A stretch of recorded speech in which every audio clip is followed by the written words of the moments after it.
ప్రభునందు ప్రియులరా, మీ అందరికీ వందనాలు, శుభములు తెలియచేస్తున్నాను.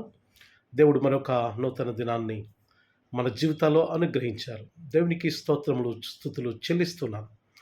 మీరు కూడా దేవునికి స్తోత్రాలు చెల్లిస్తున్నారు. మీకు సమయం దొరకడం వల్ల, సమయము మీకు ఎప్పుడైతే దొరుకుతుందో మీరు కూడా దేవునికి ఎల్లప్పుడూ స్తుతులు, స్తోత్రాలు చెల్లిస్తుండండి. ఆయన చేసిన మేలు జ్ఞాపకం చేసుకుండండి. ఈరోజు బైబిలును మరొక వాక్యముతో మిమ్మల్ని ప్రోత్సహించాలని మీ ముందుకు వస్తున్నాను. ఈ యొక్క వీడియో ద్వారా దేవుడు ఎంతో తన కృపణ చేత, ఆయన వాక్యము చేత మనల్ని బలపరుస్తున్నారు.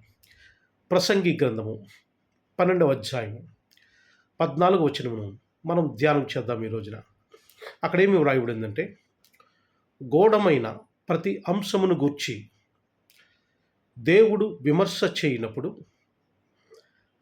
అది మంచిదే కానీ చెడ్డదే కానీ ఏమైనప్పటికీ కూడా అది ఆయన తీర్పులోనికి తెచ్చును అనే మాట మనం అక్కడ చూస్తున్నాం.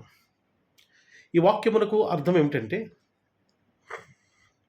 మంచిదైనా చెడైనా సరే, ఏదైనా సరే దేవుడు దానికి తీర్పు తీరుస్తాడు అనేటువంటి ఆ భావము ఆ వచనంలో మనకి కనిపిస్తూ ఉన్నది.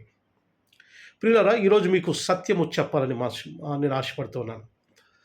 మన జీవితంలో చాలామంది మనకు చెడు చేయాలని ఇష్టపడుతుంటారు, ప్రయత్నం చేస్తారు కూడా. వీళ్ళందరూ కూడా సాతాను సంబంధులు.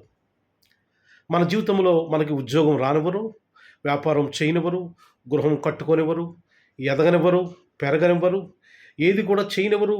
వాళ్ళు ఇండైరెక్ట్గా అనేక మార్గాల ద్వారా మనకు చెడు చేయాలని ప్రయత్నం చేస్తూ ఉంటారు.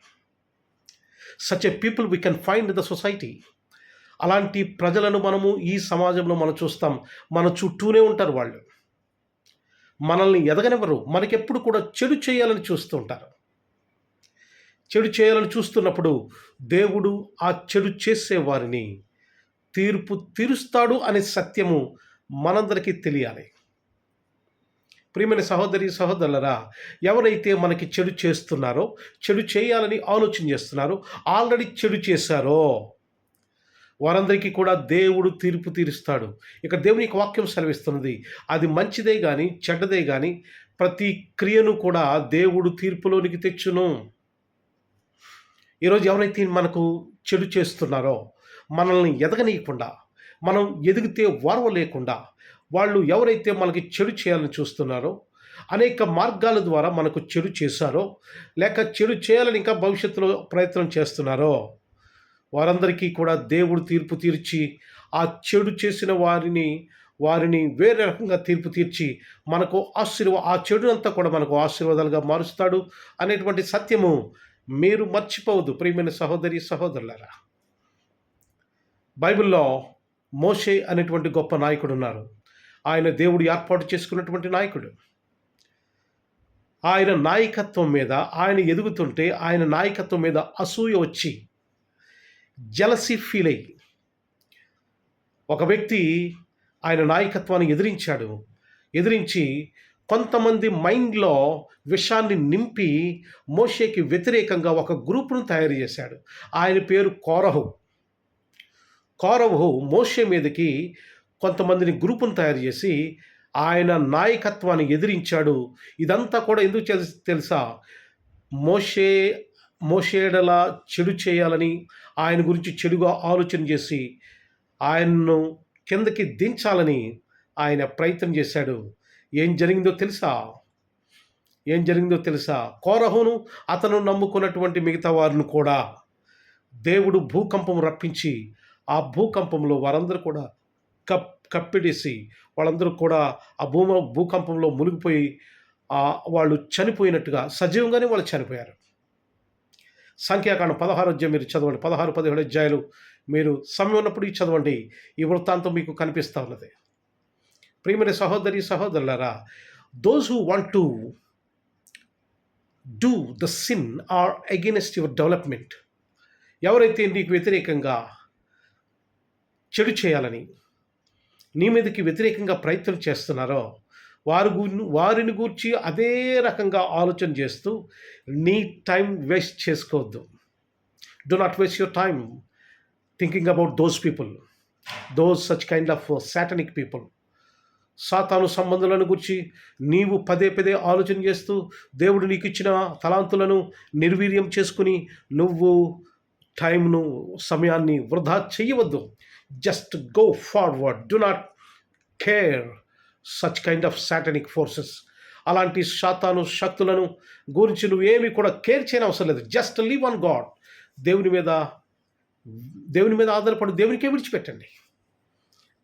He will judge everybody. ఆయన ప్రతి వారిని కూడా తీర్పు తీరుస్తాడు. ప్రియమైన సహోదరి సహోదరులారా, ఈ రోజున మీ జీవితంలో ఎవరైతే చెడు చేయాలని చూస్తున్నారో చేశారో వారికి తీర్పు తీర్చేవాడు దేవుడే. దేవుడే. ఈ విషయాన్ని మర్చిపోవద్దు. ఎవరైతే చెడు చేస్తున్నారో వారిని గురించి ఆలోచన చేస్తూ పదే పదే మీరు దిగులు పడవద్దు, వేదన పడవద్దు. Do not waste your time. మీ సమయాన్ని వృధా చేసుకోవద్దు. మీరు ఏమి చేయాలనుకుంటున్నారో జస్ట్ గో ఫార్వర్డ్. మీరు ముందుకు వెళ్ళిపోండి, చేయండి. సమస్తము దేవునికి విడిచిపెట్టండి. He will be taking care of all things. ఆయన ప్రతి విషయమును గురించి ఆయన న్యాయము తీరుస్తాడు. దేవుడు ఆయన తీర్పు తీరుస్తాడు. ప్రియులరా, మీరు యథార్థంగా జీవిస్తున్నప్పుడు, మీరు యథార్థంగా నడుస్తున్నప్పుడు, ఎవరైనా మీకు చెడు చేయాలన్నప్పుడు గాడ్ డజంట్ లీవ్ దెమ్. దేవుడు వారిని విడిచిపెట్టడు. He will bring them into the judgement. వారిని తీర్పులోనికి తీసుకొస్తాడు, తీర్పు తీరుస్తాడు. మీరు ఆ తీర్పు కోసం వేచి చూడండి, దేవునికే విడిచిపెట్టండి. అలాంటి వారిని గురించి మీరు పదే పదే మాట్లాడుకుంటూ ఆలోచన చేస్తూ మీ సమయాన్ని వృధా చేసుకోవద్దు. ఎవరైతే మనకు చెడు చేయాలని చూస్తున్నారో అదే మనకు ఆశీర్వాదంగా దేవుడు చేస్తాడు. వారికి మాత్రం దేవుడు తీర్పు తీరుస్తాడు. God bless you all. ప్రార్థన చేసుకుందాం. నాతో తలలు వంచి మీరు కళ్ళు మూసుకొని మీరు ఈ ప్రార్థనలో ఏకీభవించాలని మీకు మనవి చేస్తున్నాను. మీరు ప్రార్థనలో ఏకీభవించినప్పుడు దేవుడు మన జీవితంలో కార్యములు చేస్తాడు. మిక్కిలి కృప కనికరము కలిగిన మా తండ్రి, మీ ఘనమైన శ్రేష్టమైన నామానికి వందనాలు, స్తుతులు, స్తోత్రాలు చెల్లిస్తున్నాం ప్రభువా. దేవా, ఈ నూతన దినాన్ని మరి ఒకసారి మా జీవితాలు మీరు అనుగ్రహించి మీ వాక్యము చేత బలపరచబడ్డానికి మీరు ఇచ్చిన సమయం కొరకు వందనాలు చెల్లిస్తున్నాం. ప్రతిరోజు ప్రభువా మీ వాక్యం ద్వారా మమ్మల్ని బలపరుస్తున్నందుకు మీకు ఎన్నో స్తుతులు, స్తోత్రాలు చెల్లిస్తున్నాను. దేవా, మీ ప్రియ బిడ్డలందరినీ కూడా ఎవరైతే ఈ వీడియోస్ వాచ్ చేస్తున్నారో చూస్తున్నారో బిడ్డలందరినీ కూడా ధైర్యపరచమని, దీవించమని, ఆశీర్వదించమని, వారి జీవితాల్లో గొప్ప మార్పును కలుగు చేయమని ప్రభువా మీ కృపలో భద్రపరచమని కోరి ప్రార్థన చేస్తూ ఉన్నాను. దేవా, చాలామంది రుణ సమస్యల్లో ఉన్న వారి గురించి ప్రార్థన చేస్తున్నాను. యేసు నామములో విడుదల దయచేయండి ప్రభువా. చాలామంది ప్రభువా నాయన ఉద్యోగం కోసం ఎదురు చూస్తూ నిరాశపడుతున్న బిడ్డల కోసం ప్రార్థన చేస్తున్నాను. యేసు నామములో వారికి అవకాశాలు దయచేయమని కోరుతున్నాను ప్రభువా. చాలామంది అనారోగ్య పరిస్థితుల చేత కృంగిపోతూ ఉన్నారు బిడ్డలు. నాయన యేసు నామములో అలాంటి వారికి బలమునిచ్చి నాయన స్వస్థతనిచ్చి ప్రభువా మీరు బాగు చేయమని కోరి ప్రార్థన చేస్తున్నాను. దేవా ప్రభువా, అనేక మంది నైనా వ్యాపారం చేసుకోవాలని నూతనంగా ప్రారంభించాలని ఆశపడుతున్న బిడ్డలు వారి ప్రయత్నాలు దీవించండి ప్రభువా. ఎవరైతే ఆల్రెడీ వ్యాపారం చేస్తున్నారో వారి వ్యాపారాలు ఇంకనూ అభివృద్ధి చేయమని కోరుతున్నాను. జీవితంలో ప్రభువా ఎవరు చెడు చేయాలని చూసినా మీరు చూసుకుంటారు ప్రభువా. మీరు తీర్పులను తీసుకొస్తారు ప్రభువా. మేము మీ బిడ్డలుగా మీ మీద ఆధారపడి ముందుకు జీవించడానికి మమ్మల్ని బలపరచమని, దీవించమని, ఆశీర్వదించమని, ఈ రోజంతట్లో మీ కృపా కాపుదలను గ్రహించి విజయము చేకూర్చమని యేసు క్రీస్తు నామమున మిక్కిలి వినయముతో అడిగి వేడుకుంటున్నాము తండ్రి. Amen, amen, amen. God bless you all. అందరికీ వందనాలు. Take care.